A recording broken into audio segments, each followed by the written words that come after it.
Hello, and welcome to Oil for the Journey. My name is Ileana, and I will be your journey reader for today. Our scheduled readings follow the Bridges for Peace Ignite the Truth reading plan, and today I will be reading to you from the book of Isaiah, chapters 34, 35, and 36. I wanted to share with you one of my great joys, and that is whenever I'm in the book of Isaiah, I tend to flip through the book of the Kings and Chronicles and even Jeremiah. It seems to me that I get the whole story a little more clear as to whom God through Isaiah is speaking to. And what we're going to read today is particularly interesting because Hezekiah is mentioned in the chapter 36. So of course, I wanted to bring to you that I was also moved to go and find where else Hezekiah was so that I can do the cross-referencing. And so I'm going to give that to you today so that you can later look at these as well. Hezekiah and the life thereof can be found in the book of 2 Chronicles 29, chapters 29 through 32, and in the book of 2 Kings, chapter 18. Very interesting also to note and to remember that Hezekiah was the great-grandfather of the young King Josiah. So, which is where Jeremiah picks up. So now let me take you through to chapter 34 of the book of Isaiah. Now remember, here in Isaiah, we are just hearing all the woes, and these are to the nations that have supported, that have come against Israel, in particular the Assyrians. So let's move on with this. All right. So this chapter is a little gory, but we are to be reminded that God is just and He is merciful, and He will protect and He will show Himself only, that He is God and God alone, and He will bring justice to His people. So here goes. Chapter 34. Come near, ye nations, to hear and hearken. Ye people, let the earth hear, and all that is therein, the world and all things that come forth of it. For the indignation of the Lord is upon all nations, and His fury upon all their armies. He hath utterly destroyed them. He hath delivered them to the slaughter. Their slain also shall be cast out, and their stink shall come up out of their carcasses, and the mountains shall melt with their blood. Their slain also shall be cast out, and the host of all of heaven shall be dissolved, and the heavens shall be rolled together as a scroll, and all their hosts shall fall down as the leaf falleth off from the vine, and as a falling fig from a fig tree. For my sword shall be bathed in heaven. Behold, it shall come down upon Idumea and upon the people of my curse to judgment. The sword of the Lord is filled with blood. It is made fat with fatness, and with the blood of lambs and goats, and with the fat of the kidneys of rams. For the Lord hath a sacrifice in Basra, and a great slaughter in the land of Idumea. And the unicorn shall come down with them, and the bullocks with their bulls, and their land shall be soaked with blood, and their dust made fat with fatness. For this is the day of the Lord's vengeance, and the year of recompenses for the controversy of Zion. And the streams thereof shall be turned into pitch, and the dust thereof to brimstone, and the land thereof shall become burning pitch. It shall not be quenched night or day. The smoke thereof shall go up forever. From generation to generation it shall lie waste. None shall pass through it forever and ever. But the Cormorant and the bittern, just want to pause. That's a reading from the King James Version. And I have here also the Spanish, Reina Valera. And so it helps me because I don't know what a cormorant or a bittern is. And it says here that it is a pelican and an urchin. So, but the pelican and the urchin shall possess it. The owl also and the raven shall dwell in it. And he shall stretch out upon it the line of confusion and stones of emptiness. They shall call the nobles thereof to the kingdom, but none shall be there. And all her princes shall be nothing. And thorns shall come up in their palaces, nettles and brambles in the fortresses thereof. And it shall be a habitation of dragons and a court for owls.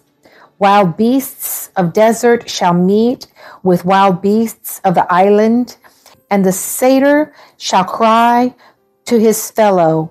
The screech owl shall also rest there and find herself a place of rest. There shall the great owl make her nest and lay and hatch and gather under her shadow. There shall the virtues also be gathered, every one with her mate. Seek ye out the book of the Lord and read. None of these shall fail. None shall want her mate.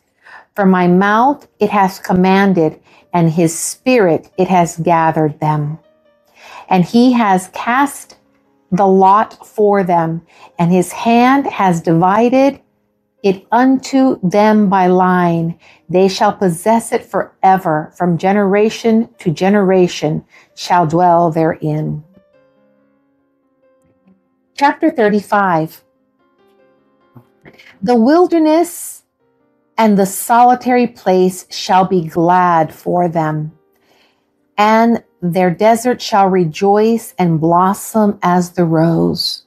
Now, what a switch. I love this chapter of 35. And as I read, I am just filled with gratefulness for the Lord's mercy and compassion. It's a beautiful chapter that gives us hope no matter what. No matter what. His hope, his faithfulness is always sufficient, and we can count on it. The desert shall blossom abundantly and rejoice even with joy and singing. The glory of Lebanon shall be given unto it, the excellency of Carmel and Sharon. They shall see the glory of the Lord and the excellency of our God. Strengthen ye the weak hands and confirm the feeble knees. Say to them that are of a fearful heart, be strong, fear not. Behold, your God will come with vengeance, even God with a recompense. He will come and save you. Then the eyes of the blind shall be opened, and the ears of the deaf shall be unstopped. Then shall the lame man leap as a hart, and the tongue of the dumb sing.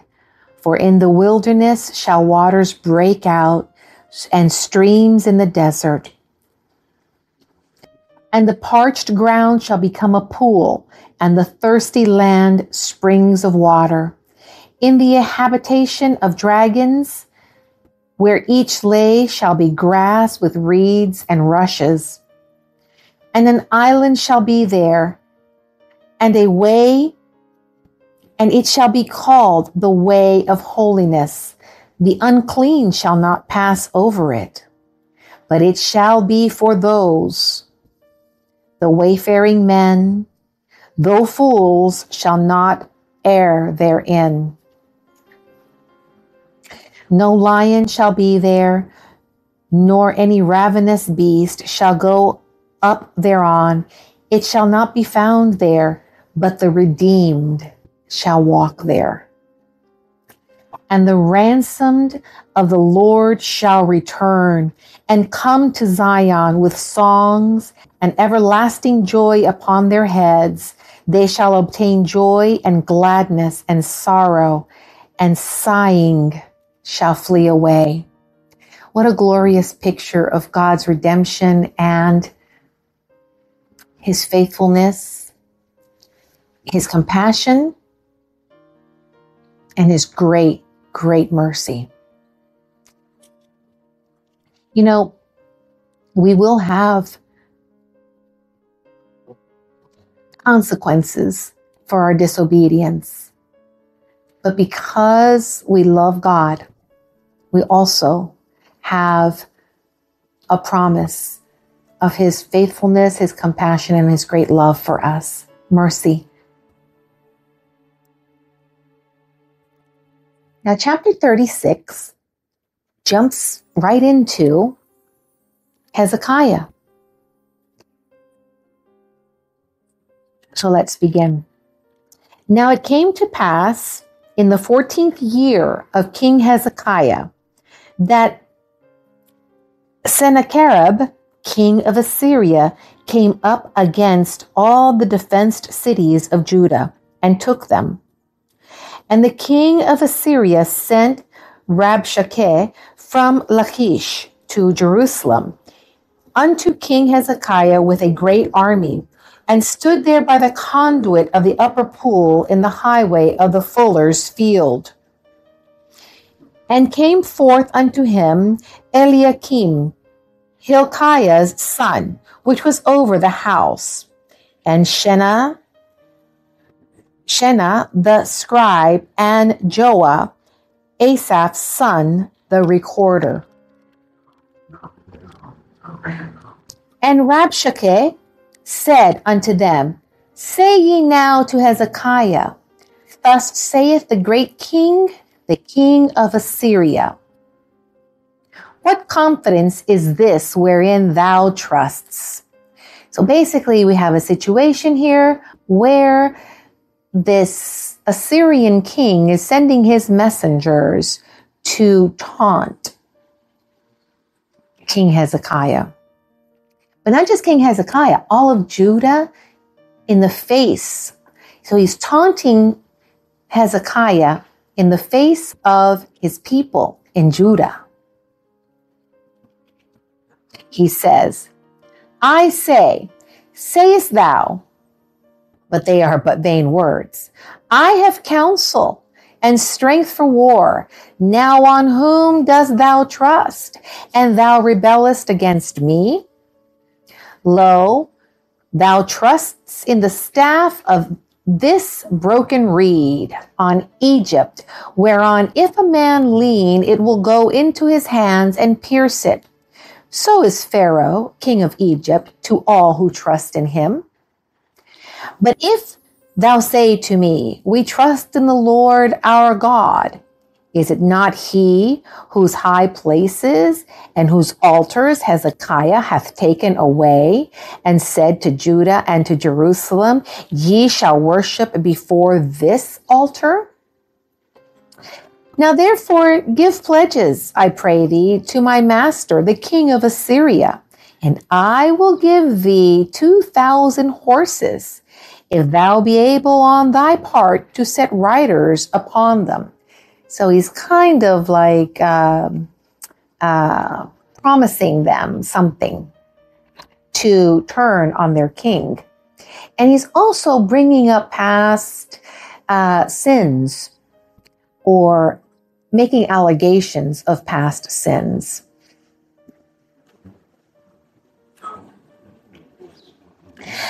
How then will thou turn away thy face of one captain of the least of my master's servants, and put your trust on Egypt for chariots and for horsemen?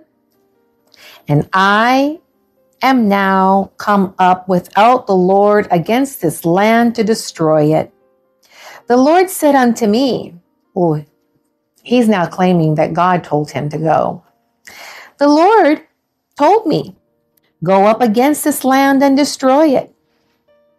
Then said Eliakim and Shebna and Joah unto Rashek, "Speak, I pray thee, unto thy servants in the Syrian language, for we understand it, and speak not to us in the Jews' language, in the ears of the people that are on the wall." But Rabshakeh said, "Hath my master sent me to thy master and to thee to speak these words? Hath he not sent me to the men that sit upon the wall, that they may eat their own dung and drink their own urine with you?" Then Rabshakeh stood and cried out loud with a loud voice in the Jewish language and said, "Hear ye words of the great king, the king of Assyria." So he's trying to demoralize the people from underneath King Hezekiah.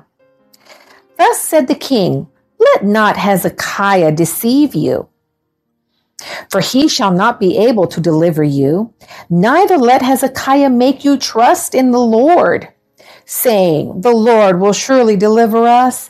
This city shall not be delivered into the hand of the king of Assyria.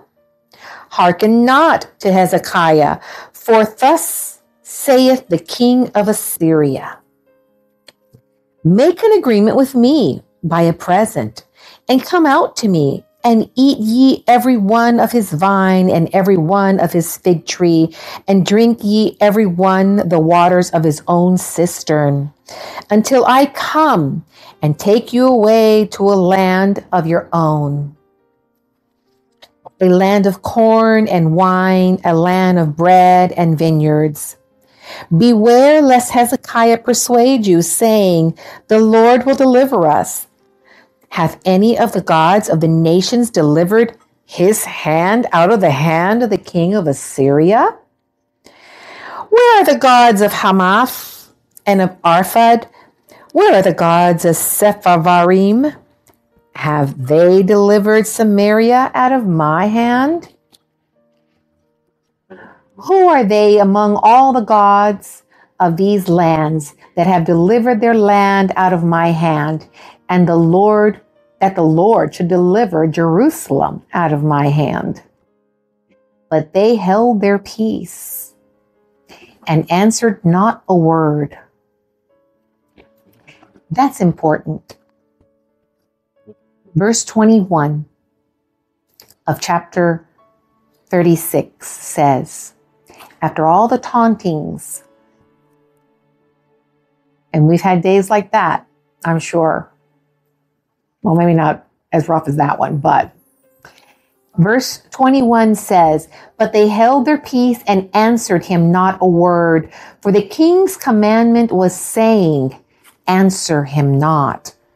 So Hezekiah said, then came Eliakim, the son of Hilkiah, that was over the household, and Shebna the scribe, and Joah the son of Asaph, the recorder, to Hezekiah with their clothes rent, and told him the words of Rabshakeh. I wish I could go on. I personally will go on to read because I need to know what happened next. Thank you for sharing this time.